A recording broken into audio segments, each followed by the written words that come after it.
இறங்கி நீ மகனே இந்த மாதிரி முடி வெட்டாத, இந்த மாதிரி மீச வைக்காத, இந்த மாதிரி மகளே டிரெஸ் போடாத, மகனே இந்த மாதிரி பேண்ட கிழிச்சு விட்டுக்கிட்டு வராத, உள்ளுக்குள்ள 2 பொண்டாட்டியோட இருக்காத, சபைக்குள்ள வட்டிக்கு விடாத இப்படின்னு சொல்லணுமா? ஒவ்வொன்றும் ஆண்டவர் தம்முடைய ஊழியர்களை வச்சுத்தான் உனக்கு பேசுவார். ஆனா இன்னைக்கு சபை எப்படி ஆயிருச்சு? இதெல்லாம் சொல்லக்கூடாது, இத பத்தி கேட்க கூடாது. கேட்டா சபைக்கு கோபம் வருது. உடனே என்ன பண்றீங்க? நிறைய பேர் சொல்றாங்க, உங்களை சொல்லல, அது நீங்களா இருந்தாலும் எடுத்துக்கோங்க, ஒன்னும் பிரச்சனை கிடையாது.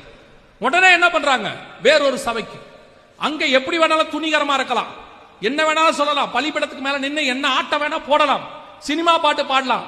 பலிபீடத்துல இருந்து கெட்ட வார்த்தை பேசுறான் இன்னைக்கு, பலிபீடத்துக்குள்ள இருந்து. அந்த அளவுக்கு சபை துணிகரமான இடத்துக்கு போகுது. ரொம்ப கேர்ஃபுல்லா இருந்து கொள்ளுங்க. கொரோனாவுக்கு முன்னாடி சபை தேவனை விட்டு ரொம்ப தூரம் போச்சு.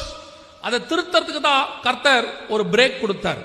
இதெல்லாம் எதுக்கு கொடுக்கப்படுது? அந்த பஞ்சம் வந்தாதான் தாவீது போய் கேட்பான். ஒரு பெலிஸ்தர் கையில புடிச்சு கொடுத்தாதான் இஸ்ரவேல் ஜனங்க தேவன்கிட்ட போய் கேட்பாங்க. எகிப்திட்ட போய் முடிச்சு கொடுத்தாதான் அவங்க போய் முறையிடுவாங்க. அவங்க அங்க அடிக்கிற அடி இங்க போகும்.